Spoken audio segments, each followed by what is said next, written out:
Serve me more whiskey, useless old servant. My wealthy son-in-law sneered at dinner. The next morning he woke up and saw something on the table that made him scream in terror. I'm glad to have you here.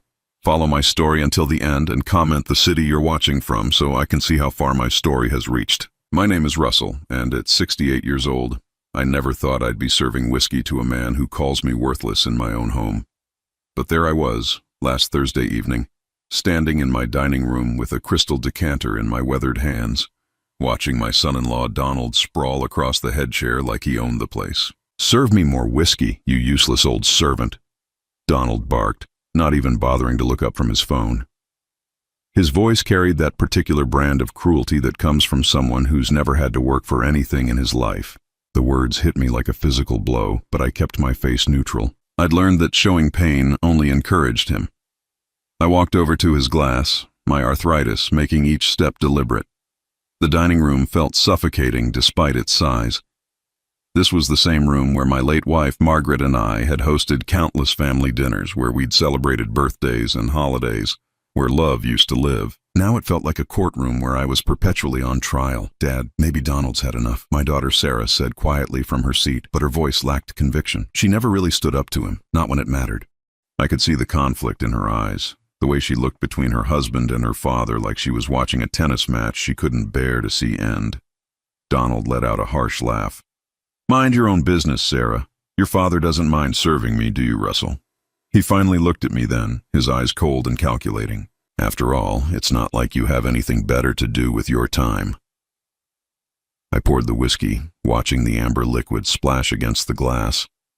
My hands were steadier than I expected them to be. "No, sir," I said quietly. The words tasted like ash in my mouth.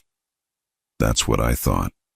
Donald took a long sip and leaned back in the chair that used to be mine. "You know, Sarah, sometimes I wonder what your father actually contributed to this family. I mean, look at this place." He gestured around the room with his glass. "If it weren't for my business sense, you'd probably be living in some tiny apartment somewhere." The lie was so bold, so audacious, that for a moment I felt dizzy. This house, these lands, everything Donald claimed as his own, had been in my family for 3 generations. My grandfather had built the foundation with his bare hands. My father had expanded it during the boom years. I had maintained it, improved it, turned it into something beautiful for Margaret and our children. "Donald, please," Sarah whispered, but he wasn't finished. "I've been thinking we need to make some changes around here," he continued, swirling his whiskey like he was contemplating fine art. "This place is getting too big for an old man to manage. Maybe it's time we looked into some assisted living options." The words hung in the air like smoke from a fire. Assisted living. He meant a nursing home.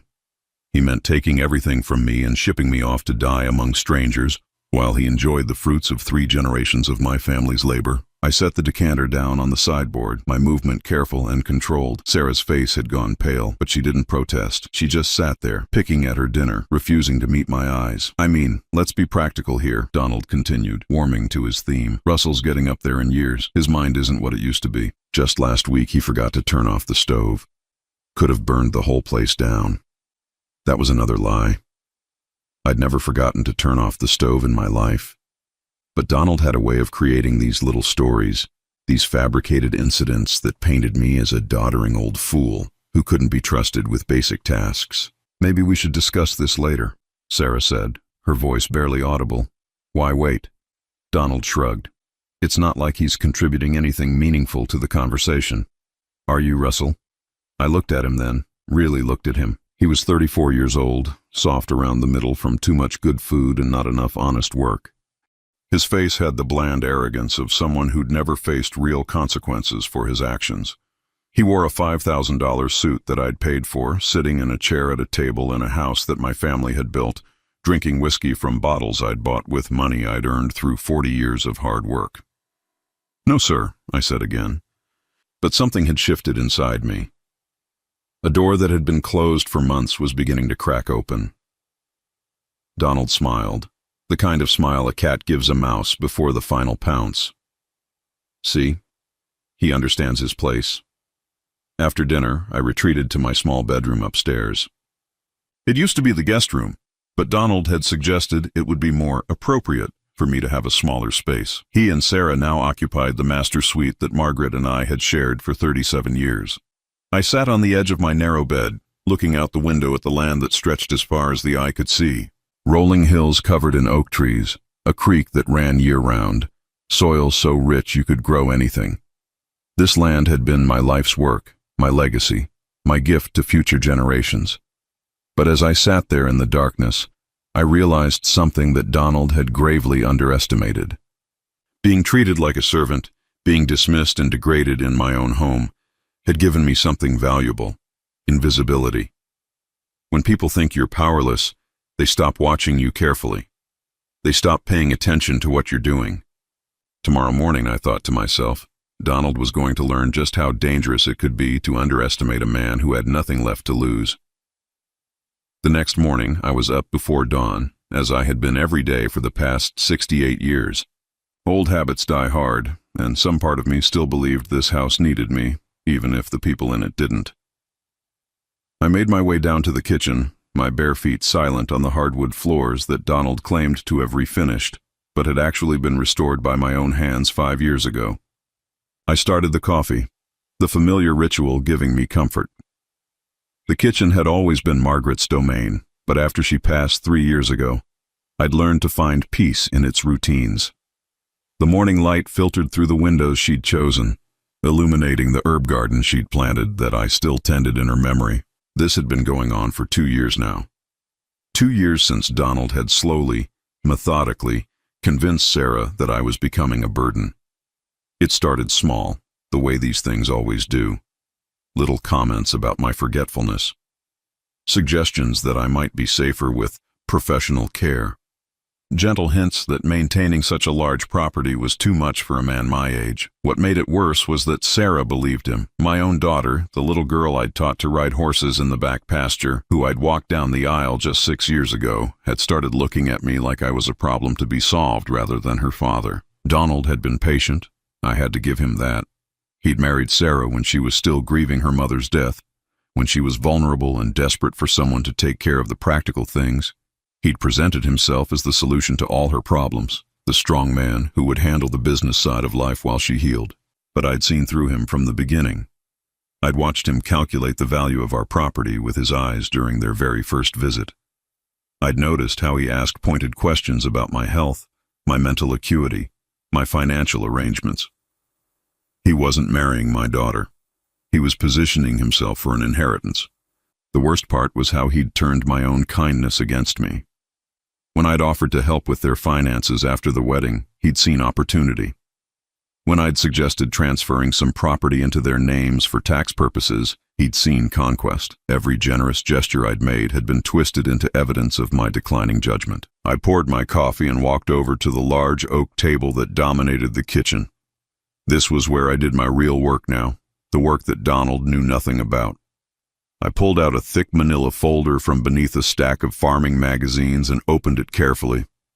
Inside were documents that would have made Donald's blood run cold if he'd known they existed. Letters from my attorney, property records, financial statements, phone records. For the past 6 months, I'd been quietly, methodically, undoing every legal transfer I'd made in Donald's favor. The property deed that put half the ranch in his name, reversed due to a clause about mental competency that I'd insisted on including. Donald had been so eager to sign that he hadn't read the fine print carefully. The power of attorney that gave him control over my finances, revoked, using a provision that allowed me to reclaim full control with a simple notarized statement. The bank accounts where I'd deposited money for their future, emptied, with every penny transferred back to accounts that only I could access. I'd been careful, methodical, working with my lawyer who'd known me for 30 years and trusted my judgment completely. Every document was legal, every action was legitimate, every step was irreversible. As I sipped my coffee, I heard footsteps on the stairs. Donald was an early riser when he needed to be, though he usually spent his mornings making phone calls about investment opportunities that seemed to involve other people's money more than his own. I quickly closed the folder and slid it back under the magazines. Let him think I was just an old man reading about crop rotations and livestock prices. Let him maintain his illusion of superiority for just a little while longer. Donald appeared in the kitchen wearing silk pajamas that cost more than most people's monthly salary. His hair was perfectly styled even first thing in the morning, the result of expensive treatments he charged to my credit cards. "Morning, Russell," he said without warmth. "Coffee ready?" "Yes, sir," I replied, already reaching for his favorite mug. It was hand-painted ceramic that Margaret had bought during a trip to Santa Fe, but Donald used it like it was disposable. He settled at the table, in the spot where Margaret used to sit for our morning conversations. The casual disrespect of it still made my chest tight, but I'd learned to swallow that pain along with all the others. "I've been thinking about our conversation last night," Donald said, scrolling through his phone while he spoke. "About those assisted living places. I think we should start looking seriously. There's a very nice facility about 40 minutes from here. Clean, professional, affordable. Affordable." The word was a knife twist. He was planning to warehouse me in the cheapest place he could find while living in luxury on my property. "If you think that's best," I said quietly, setting his coffee in front of him. "I do." He didn't look up from his phone. "Sarah's been worried about you, you know. She thinks you're getting confused more often, forgetting things. It's perfectly natural at your age, but it's not safe." More lies, more fabricated concerns. Sarah wasn't worried about my safety. She was worried about disappointing her husband. She'd chosen him over me, and we both knew it. "Will I be able to visit the ranch?" I asked, playing the role he expected me to play. Donald finally looked up, and I saw something cold flicker in his eyes. "Well, that would depend on a lot of factors. Your health, the facility's policies, whether visits would be beneficial for your adjustment. In other words, no. Once I was out of this house, I'd never see it again." "I understand," I said. Donald smiled, satisfied that I was accepting my fate without resistance. "Good.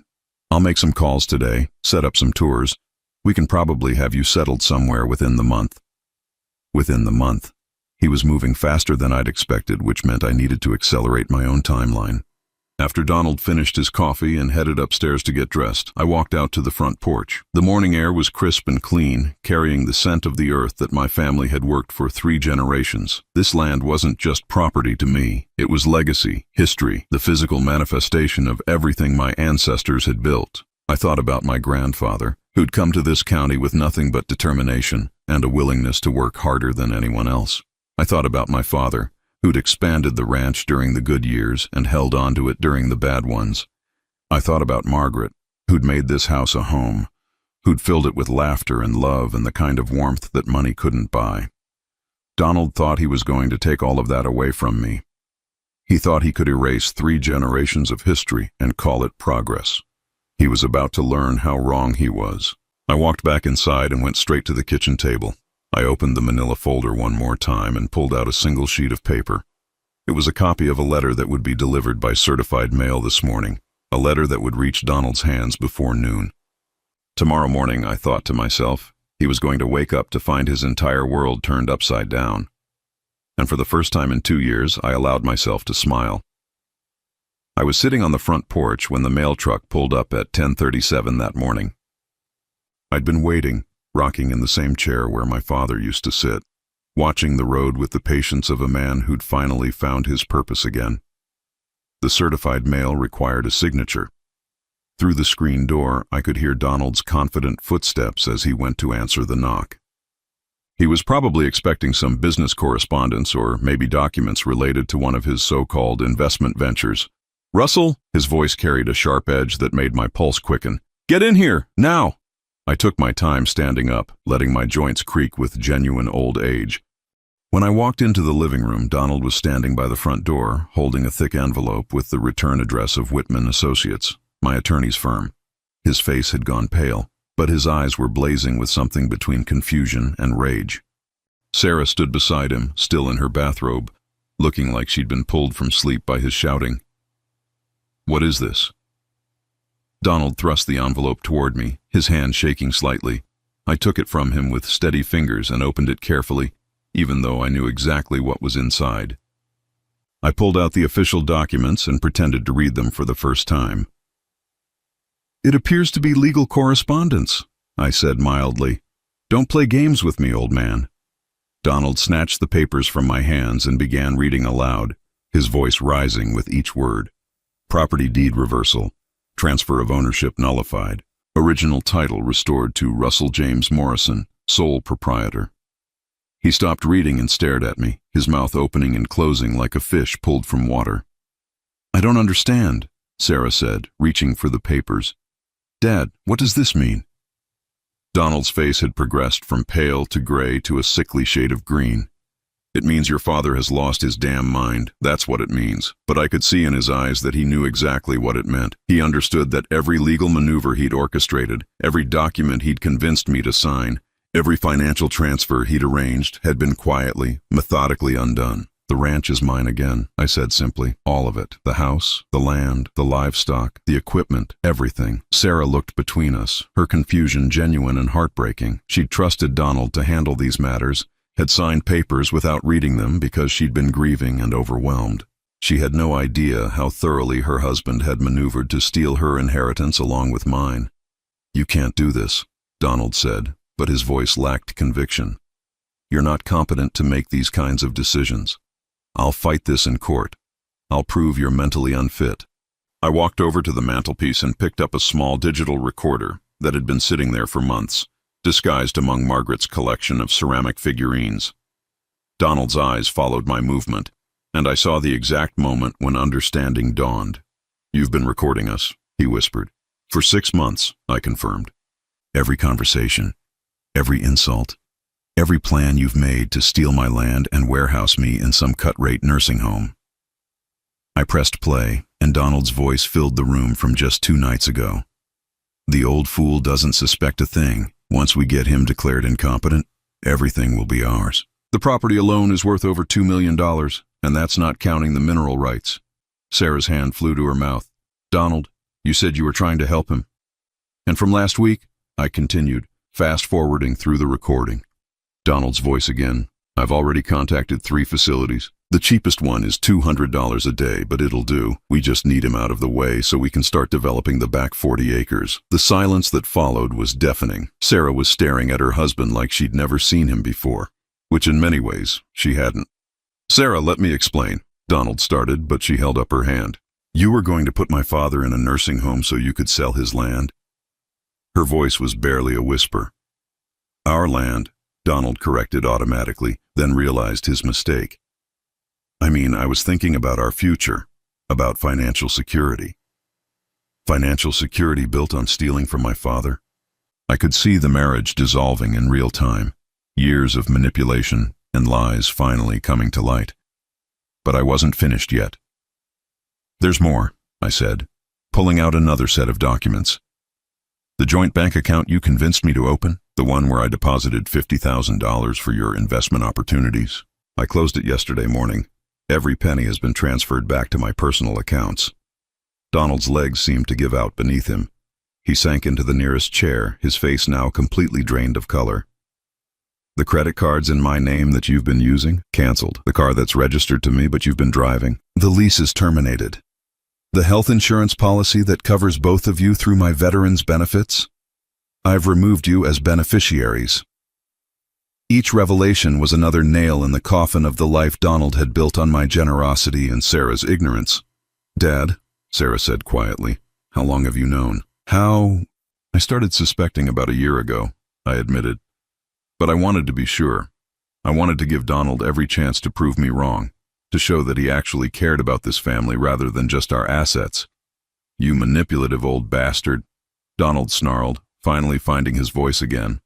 "You think you're so clever, but you've just destroyed your own daughter's marriage." "No," I said firmly. "You destroyed it the moment you decided to treat me like an obstacle instead of family." Sarah was crying now, quiet tears that reminded me of the little girl she used to be when she'd skinned her knee or broken a favorite toy. But these tears were different. These were the tears of a woman realizing that her life had been built on lies. "I trusted you," she whispered to Donald. "I believed you when you said Dad was getting confused. I believed you when you said we needed to take control of his finances for his own protection." "I was protecting us," Donald protested. "I was thinking about our future, about what would happen when he's gone." "You were thinking about money," I corrected. "You were counting on me dying so you could cash in on 3 generations of my family's work." Donald stood up abruptly, his chair scraping against the hardwood floor. "This isn't over. I'll lawyer up. I'll prove you're mentally incompetent. I'll show that you were manipulated into signing these documents." I smiled then, the first genuine smile I'd felt in months. "You're welcome to try, but you might want to ask yourself how you're going to pay for a lawyer now that all your credit cards have been canceled and your bank accounts are empty." The truth of his situation was finally sinking in. Without access to my money, Donald had nothing. His expensive clothes, his luxury car, his investment schemes had all been funded by my generosity. Strip that away, and he was revealed as exactly what he'd always been, a parasite. "Get out," Sarah said suddenly. Her voice was steady now, filled with a resolve I hadn't heard from her in years. "Sarah, you're upset. Let's talk about this rationally." "Get out of my father's house," she repeated, louder this time. "Pack your things and leave. I never want to see you again." Donald looked between us, perhaps finally realizing that his careful manipulation had completely unraveled. "You'll regret this, both of you. You have no idea what you're giving up." "I know exactly what I'm giving up," Sarah said. "I'm giving up a man who tried to steal from my father and lied to me for years."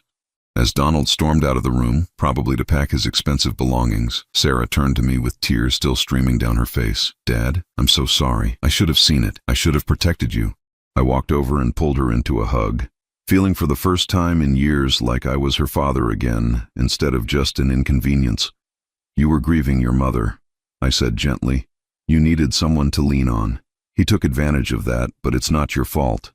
Outside, I could hear Donald slamming doors and shouting into his phone, probably calling friends who would soon discover they couldn't rely on his financial generosity anymore. But inside the house, for the first time in 2 years, there was peace.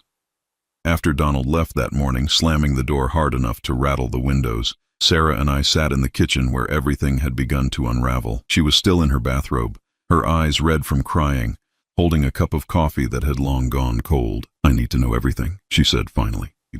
"I need to understand how I let this happen." I had been dreading this conversation for months, but I owed her the truth. My daughter deserved to know exactly how her husband had manipulated not just me, but her as well.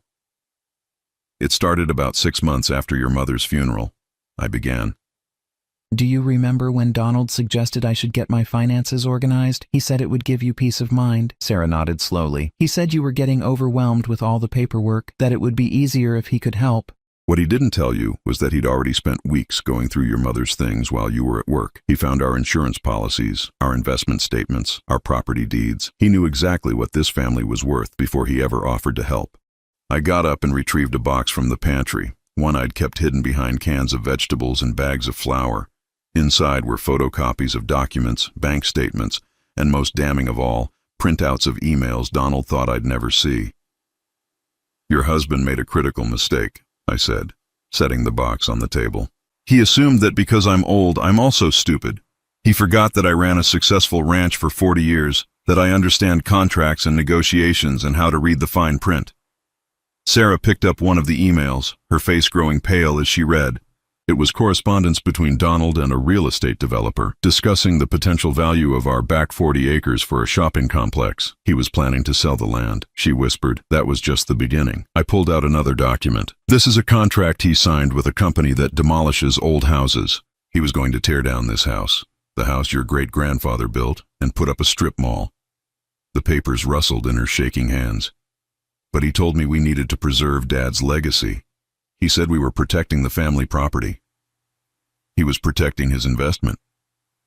I sat back down across from her. "Sarah, your husband saw dollar signs every time he looked at me. He calculated my life expectancy, my potential medical costs, the exact moment when keeping me alive would become less profitable than letting me die."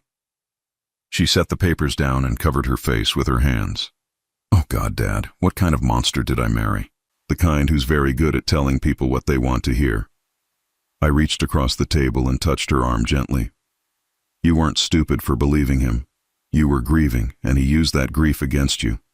I pulled out the most painful document of all, a life insurance policy Donald had taken out on me without my knowledge, listing himself as the beneficiary. The premium was $5,000 a year, money he'd been paying from my own accounts. "He was betting on me dying," I said simply. "In fact, he was counting on it. Sarah's sob was raw and broken. How could I not have seen this? How could I have been so blind? Because he was careful. He never pushed too hard too fast. Every suggestion seemed reasonable. Every document seemed legitimate. And he made sure you were always stressed and overwhelmed when it came time to sign things. I'd been watching Donald's methods for months, studying them like a general studies an enemy's battle tactics. He would wait until Sarah had a bad day at work, or when she was worried about bills, or when I'd had what appeared to be a senior moment. Then he would present paperwork that needed immediate attention, decisions that couldn't wait. Remember when he convinced you to sign the power of attorney papers? I asked. Sarah nodded miserably. You'd fallen in the garden that morning. I was scared, and Donald said we needed to make sure someone could make medical decisions for you if something serious happened. But that wasn't a medical power of attorney. It was a general power of attorney that gave him control over all my finances, and you signed it as a witness, which made it completely legal. She was crying again, the quiet tears of someone realizing how completely they'd been deceived. He used my love for you against both of us. That's exactly what he did. I reached into the box one more time and pulled out a notebook. But here's what Donald didn't know.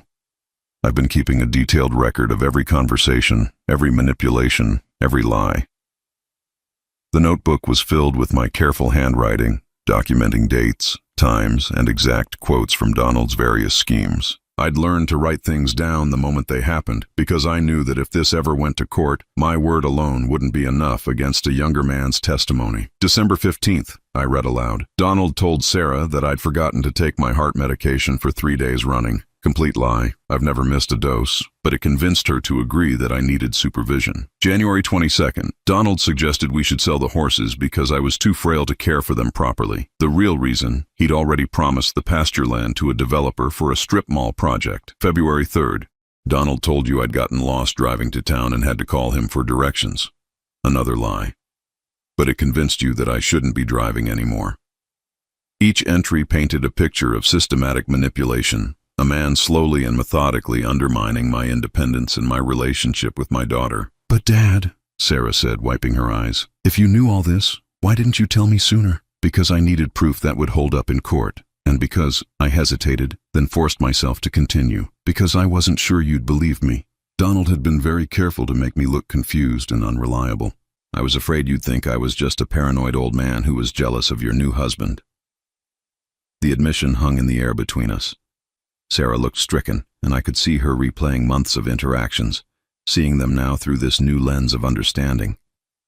The worst part, I continued, was watching him convince you that I was becoming a burden. Every time he talked about assisted living, every time he suggested I was too much for you to handle, a little piece of our relationship died. I started to resent you, she whispered. God help me. I started to think of you as a problem instead of my father. That was his goal. He needed you to see me as disposable so you wouldn't object when he disposed of me. I pulled out the last item from the box, a brochure for Sunset Manor, the assisted living facility Donald had chosen for me. The place looked pleasant enough in the photographs, but I'd done my research. This facility has been cited 17 times in the past 2 years for inadequate care. 3 residents have died under suspicious circumstances. The average life expectancy after admission is 14 months. I set the brochure down carefully. Your husband wasn't just trying to get rid of me. He was trying to kill me. Sarah's chair scraped against the floor as she stood up abruptly, pacing to the window that overlooked the garden her mother had loved. How could I have been so stupid? She said to her reflection in the glass. You weren't stupid. You were manipulated by an expert. I joined her at the window, looking out at the land that 3 generations of my family had worked. Donald spent months studying us, learning our weaknesses, figuring out exactly how to drive a wedge between us. But you figured him out. I had advantages he didn't know about. 40 years of running a business teaches you to spot a con man. And your mother. I smiled at the memory. Your mother always said I was too suspicious for my own good. Turns out she was wrong. We stood there in comfortable silence for a few minutes, watching the morning sun illuminate the pastures where my grandfather had first grazed cattle nearly a century ago. What happens now? Sarah asked finally. Now we rebuild, I said. We rebuild our relationship, we rebuild trust, and we make sure that what your mother and I built here stays in the family where it belongs. Outside, a moving truck was pulling up to load Donald's belongings. I watched him directing the movers with angry gestures, probably complaining about having to pay for the service himself now that his access to my credit cards had been cut off. "Do you think he'll try to fight this legally?" Sarah asked. I thought about the recordings I had, the documented evidence of his manipulation, the paper trail that showed exactly how he'd planned to steal everything my family had built. "He might try," I said. "But I've been preparing for that possibility for months. And besides, he's about to discover that fighting a legal battle requires money he no longer has access to." As if on cue, Donald emerged from the house carrying a suitcase, his face set in the kind of fury that comes from a man who's been outmaneuvered by someone he'd underestimated. He looked up at the kitchen window where Sarah and I were standing, and for just a moment, our eyes met. In his gaze, I saw hatred, frustration, and something else, the dawning realization that he'd lost everything he'd worked so hard to steal. But in my own reflection in the window glass, I saw something I hadn't seen in 2 years, a man who'd reclaimed his dignity, his home, and most importantly, his daughter's respect. 3 days passed in relative peace.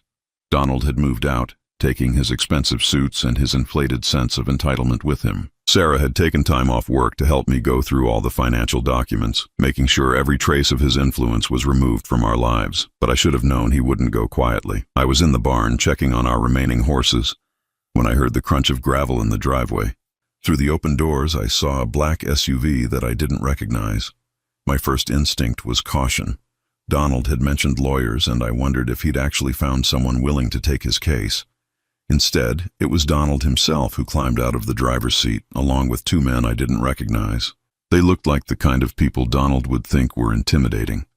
Large, wearing dark suits, walking with the swagger of men who were used to getting their way through physical presence rather than intelligence. I stayed in the barn, continuing to brush down our old mare, Belle. At 22 years old, she was past her prime, but she'd been Margaret's favorite, and I'd promised her I'd make sure Belle lived out her days in comfort, something Donald had never understood about the value of keeping promises. "Russell!" Donald's voice carried across the yard, loud and demanding. "I know you're out here.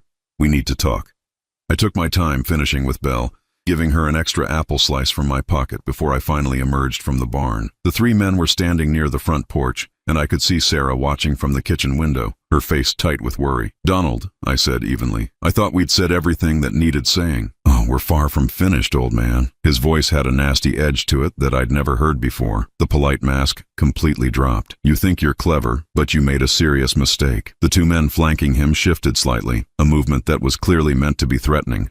I realized that Donald had decided to escalate this beyond legal maneuvering into something more direct. "What kind of mistake?" I asked, keeping my voice calm despite the adrenaline beginning to course through my veins. "You underestimated how much I know about your little family secrets." Donald's smile was cold and calculating. "See, while I was living in your house, I had plenty of time to go through your personal papers. Your wife's medical records, for instance. My blood went cold. Margaret's medical records were private, stored in a locked filing cabinet in my bedroom. The fact that he'd violated that privacy felt like a physical assault. Margaret had early-stage dementia when she died, didn't she?" Donald continued, his voice loud enough to carry to the house where Sarah was listening. "The kind that runs in families. The kind that might explain some of your recent confusion. It was a lie. A calculated attack designed to undermine everything I'd accomplished in the past week. Margaret had died of complications from pneumonia, her mind sharp as ever until the very end. But Donald was gambling that Sarah might believe him, might start questioning my competency again. "That's not true," I said firmly. "Isn't it?" Donald pulled out his phone and began reading from what appeared to be a medical document.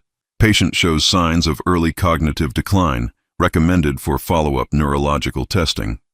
He looked up with a triumphant expression. "Dated just 6 months before she died." The document was real. I could see enough of it from where I stood to recognize the letterhead from Margaret's doctor's office. But Donald was reading it selectively, leaving out the context that would have explained the notation. "Sarah," he called toward the house, "you might want to hear this. It turns out your father's been hiding the truth about your mother's condition, and if dementia runs in the family." I saw the kitchen curtain move as Sarah stepped away from the window. A moment later, the front door opened and she came out onto the porch, her face pale but determined. "Don't drag my mother into this," she said, her voice shaking with anger rather than fear. I'm not dragging her into anything. I'm simply pointing out that your father has been lying to you about a lot of things. Donald's voice took on the smooth, persuasive tone I'd heard him use so many times before. Think about it, Sarah. If he was willing to hide your mother's mental decline, what else has he been hiding? My mother didn't have dementia, Sarah said firmly. I was with her every day during her illness. Her mind was completely clear. Are you a doctor? One of Donald's companions asked, speaking for the first time. His voice was rough, aggressive, because medical records don't lie. Neither do selective readings of medical records, I said, finally deciding to end this charade. Sarah, that notation your ex-husband is reading refers to a temporary confusion your mother experienced while she was on pain medication for her pneumonia. The follow-up neurological testing showed no signs of cognitive decline whatsoever. Donald's confident expression flickered slightly, but he pressed on. The point is, Russell has been making increasingly erratic decisions, reversing legal documents, accusing me of theft, creating elaborate conspiracy theories. These are classic signs of paranoid dementia. The only conspiracy here is the one you created, I replied, and I have documented evidence of every aspect of it. Evidence that could have been fabricated by a confused old man, the second man suggested. Juries are very sympathetic to cases where elderly people are taken advantage of by family members who manipulate their mental decline. I realized then what Donald's strategy was. He couldn't prove I was incompetent, so he was trying to create doubt about my mental state. With the right legal representation and a sympathetic jury, he might be able to argue that I'd been manipulated into reversing the property transfers. The recordings I made don't lie, I said. Recordings can be edited, Donald said smoothly, and given your wife's documented cognitive issues, a jury might be very receptive to the idea that you're following the same pattern. It was a clever strategy, I had to admit. Evil, but clever.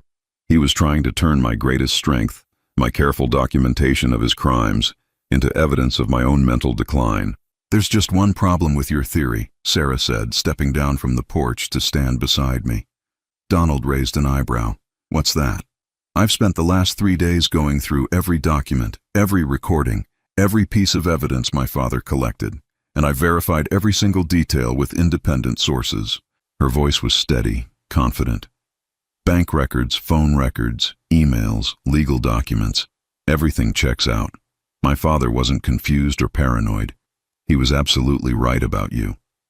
The confidence in Donald's expression began to crack. Sarah, you're upset. You're not thinking clearly. I'm thinking more clearly than I have in 2 years, she replied, and I'm thinking that you need to leave. Now. Donald's face began to redden. You're making a huge mistake. Both of you. I have lawyers. I have evidence. I have resources you can't even imagine. What resources? I asked mildly.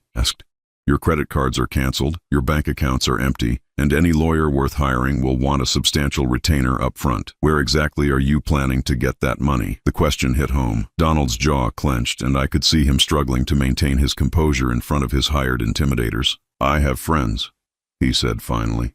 People who owe me favors. The same friends who were happy to take advantage of your generosity when you had access to my money. I shook my head.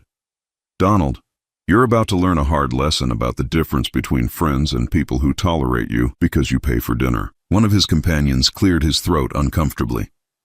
Look, maybe we should discuss payment arrangements before we go any further with this. Donald whirled on him. We discussed this already. You'll be paid when I get what's owed to me. Yeah, but that could take months, and we've got bills to pay now. I almost felt sorry for Donald as I watched his last bit of leverage evaporate. Even the muscle he'd hired was abandoning him when they realized there was no immediate payoff. Get off my property, I said quietly. All of you, and don't come back. Donald's face went through a series of expressions. Rage, desperation, calculation, and finally, defeat. He looked around at the land that he'd counted as his own for so long. The house where he'd planned to live while I rotted away in some nursing home. This isn't over, he said, but the words lacked conviction. Yes, it is, Sarah replied. It's been over since the moment you decided to treat my father like your personal ATM instead of like family. As the 3 men walked back to their SUV, Donald turned for one last parting shot. You think you've won, but you're just a bitter old man who's going to die alone in that house. And when you do, Sarah will remember how you destroyed her marriage. Her marriage was destroyed the moment you decided to steal from her father, I said. I just made sure she found out about it before it was too late. The SUV pulled away in a cloud of dust, and I knew with certainty that we'd seen the last of Donald. Men like him were predators who moved on to easier prey when their current target proved too difficult to bring down. Sarah and I stood in the driveway, watching until the vehicle disappeared around the bend. The silence that followed felt different from the tense quiet of the past few years. This was the silence of resolution, of a storm finally passing. "Are you okay?" Sarah asked. I looked around at the land that my grandfather had claimed, that my father had improved, that I had maintained, and that would now pass to my daughter as it should have all along. "I'm better than okay," I said. "I'm home." 6 months later, I was sitting on the front porch in the same rocking chair where this whole story began, watching Sarah teach her 5-year-old nephew how to feed the horses. My grandson Tommy had been nervous around the animals at first, but Sarah had infinite patience, just like her mother used to have. The house felt alive again in ways I'd almost forgotten were possible. Sarah had moved back into her childhood bedroom after the divorce was finalized, and while neither of us talked about it as a permanent arrangement, I could see her rediscovering the peace that came from living on land that had been in our family for 3 generations. "Grandpa Russell," Tommy called out, running toward the porch with his gap-toothed grin. "Belle let me brush her mane." "Did she now?" I smiled, reaching into my pocket for the peppermint candies I'd started carrying again. Tommy's visits had become a weekly tradition, something that never would have happened if Donald had succeeded in shipping me off to that nursing home. Sarah followed at a more leisurely pace, her cheeks flushed from the morning air. At 39, she looked younger now than she had during her marriage, as if shedding Donald's influence had removed years of stress from her face. "Dad, we got a letter from your lawyer," she said, settling into the chair beside mine. "The final papers for the trust." I nodded, feeling a deep satisfaction. The family trust was something I should have established years ago, but I'd been too trusting, too willing to believe that family would always protect family. Now everything was legally protected, structured so that the land would stay in our family for generations to come, immune to the kind of manipulation Donald had attempted. "Tommy," Sarah called to her son, who was now chasing one of the barn cats around the yard. "Come here for a minute." He ran over, slightly out of breath, his dark hair falling into his eyes the same way Sarah's used to when she was his age. "Your grandfather has something he wants to tell you," Sarah said. I looked down at this little boy who carried my family's future in his innocent smile. "Tommy, do you know what this land means to our family?" He scrunched up his face in concentration. "Mom says your grandpa built our house." "That's right. My grandfather came here when there was nothing but wild grass and determination. He built this place with his hands because he wanted to leave something good for his children and their children." I gestured toward the rolling hills that stretched beyond our fence line. "Someday, when you're grown up, this will all belong to you." Tommy's eyes went wide. "All of it?" "Every acre. But that means you'll have a responsibility to take care of it. Just like I have. Just like your mother will." "Will I have horses?" Sarah laughed. "If you want horses, you'll have horses." We sat in comfortable silence for a while, watching Tommy explore the yard with the fearless curiosity of childhood. It struck me how different this scene was from the tense family dinners of a year ago, when Donald's presence had poisoned every interaction. "I got a call from Vivian yesterday," Sarah said eventually. Vivian was her best friend from college, someone who'd watched the Donald situation unfold with growing concern. "How's she doing?" She wanted to know if you'd consider speaking to her father-in-law. Apparently he's in a similar situation. New wife, stepchildren who are pressuring him to sign over his assets for estate planning purposes. I rocked slowly, considering the request. Over the past few months, word had somehow gotten around about what had happened with Donald. I'd received several calls from people in similar situations, elderly folks who were beginning to suspect that their family's sudden interest in their financial affairs might not be entirely altruistic. "What did you tell her?" "That I'd ask you." "But Dad, you don't owe anyone else your time or energy. You've been through enough." She was right, of course. At 68, I'd earned the right to simply enjoy my remaining years without taking on other people's problems. But there was something appealing about the idea of helping others avoid the trap I'd nearly fallen into. "Set up a meeting," I said, But here at the house, I want him to see what a real family legacy looks like." Sarah smiled. "Mom would be proud of you. Your mother always said I was too suspicious for my own good. Turns out she was wrong about that." "She was wrong about a lot of things," Sarah said quietly. "She thought people were basically good, that family would always protect family. She wasn't wrong about that," I corrected gently. "She just didn't account for people like Donald, who see family as opportunity rather than obligation." A car was coming up the driveway, and I recognized the vehicle as belonging to Dr. Martinez, our family physician who'd been making house calls since Margaret got sick. I'd asked him to stop by today for a specific reason. "Afternoon, Russell," he called out as he climbed the porch steps. "Sarah, and this must be Tommy." Tommy immediately hid behind his mother's chair, suddenly shy around the stranger. "Thanks for coming out, Doc," I said. "I know you're busy." "Not too busy for an old friend." Dr. Martinez had been our doctor for 20 years, had seen me through Margaret's illness and my own occasional health scares. "What can I do for you?" I pulled out a thick folder that I'd prepared specifically for this visit. "I need you to do a complete mental competency evaluation, full cognitive testing, memory assessment, the works." Dr. Martinez raised an eyebrow. "Russell, you seem perfectly sharp to me. Is there some reason you're concerned?" Donald tried to claim that Margaret had dementia, that it might run in the family, that my recent actions might be the result of cognitive decline. "That's ridiculous," Dr. Martinez said firmly. "I treated Margaret right up until she died. Her mind was completely clear. I know that and you know that, but I want it officially documented. If Donald ever tries to challenge the property transfers or the trust arrangements, I want medical evidence that I was completely competent when I made those decisions. It was probably overkill, but the past year had taught me the value of having documentation for everything." Donald had been clever enough to exploit every gap in my defenses. I wasn't going to leave any openings for future challenges. "I can do the evaluation today if you want," Dr. Martinez offered. "It'll take about an hour." "Perfect." As doctor. Martinez went to get his testing materials from the car. Sarah looked at me with an expression of admiration mixed with concern. "You really think of everything, don't you?" I learned to. I watched Tommy, who had overcome his shyness and was now showing Dr. Martinez the barn cats. "Your mother used to tease me about being overly cautious, but caution is what saved us from losing everything." The evaluation took longer than expected, but Dr. Martinez was thorough. When he finished, he sat back with a smile. "Russell, your cognitive function is completely normal for a man your age. Actually, it's better than normal. Your memory, reasoning skills, and decision-making capacity are all excellent. Will you put that in writing?" "Absolutely. I'll have a full report to you by the end of the week." After Dr. Martinez left, the three of us settled back on the porch to watch the sunset paint the sky in shades of orange and pink. Tommy had fallen asleep in Sarah's lap, exhausted from his day of adventures. "Do you ever wonder what would have happened if you hadn't figured out Donald's plan?" Sarah asked quietly. I thought about it for a moment.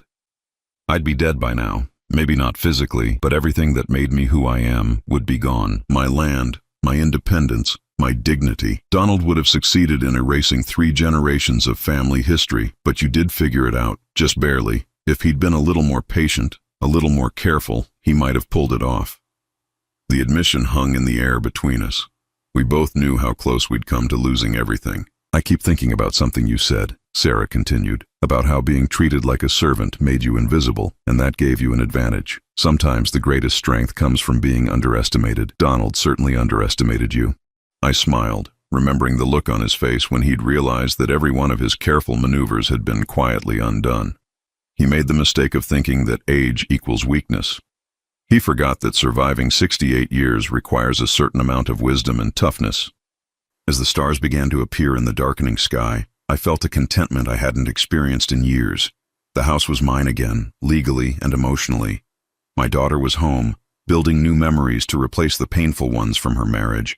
My grandson would grow up knowing his heritage, understanding the value of land and legacy and family bonds that couldn't be broken by money or manipulation. "Dad," Sarah said, her voice soft in the gathering darkness. "Thank you." "For what?" "For fighting back, for not giving up, for showing me what real strength looks like." I reached over and squeezed her hand. "I didn't do it alone. The moment you chose me over him, that's when I knew we'd won." Tommy stirred in his mother's arms, mumbling something about horses in his sleep. Sarah shifted him gently, and I was struck by how natural she looked in this setting. How right it felt to have multiple generations of our family gathered on this porch that my grandfather had built with his own hands. "Will you tell him the whole story someday?" Sarah asked, nodding toward her sleeping son.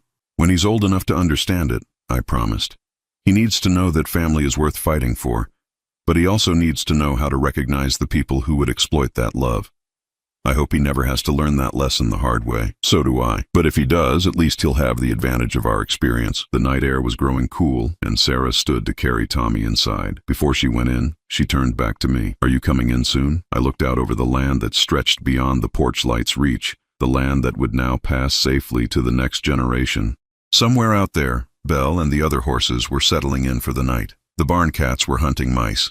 The creek that had run through this property for 100 years was still flowing toward the river. Everything was as it should be. "In a few minutes," I said. "I want to sit here a little longer." After Sarah went inside, I remained on the porch, rocking slowly in the chair that had belonged to my father and his father before him. The house behind me was filled with the quiet sounds of family life. Sarah getting Tommy ready for bed, the old floorboards creaking with familiar footsteps, the gentle hum of a home that was truly lived in. This was what I had fought for. Not just the land or the house or the money, but the right to pass on something meaningful to the people I loved. Donald had seen dollar signs where I saw heritage, had seen assets where I saw legacy. He'd been wrong about everything that mattered, and now he was gone, pursuing some other scheme with some other family. But we were still here, still strong, still connected to the land and to each other. As I finally rose to go inside, I whispered a quiet thank you to Margaret, wherever she was. She'd always believed that good would triumph over evil, that love would outlast greed, that family bonds were stronger than any scheme designed to break them. She'd been right about all of it. The porch light cast a warm glow as I locked the front door, checking it twice out of habit. Inside, the house was quiet except for the soft sound of Sarah reading Tommy a bedtime story. I climbed the stairs to my own room, the master bedroom that was mine again, and prepared for sleep. Through the window, I could see the moon illuminating the pastures where my ancestors had worked, where my grandson would someday work if he chose to. The legacy was secure, the family was whole, and tomorrow would bring new opportunities to enjoy the life I'd almost lost. For the first time in years, I slept deeply and dreamlessly, at peace in the house that would always be home.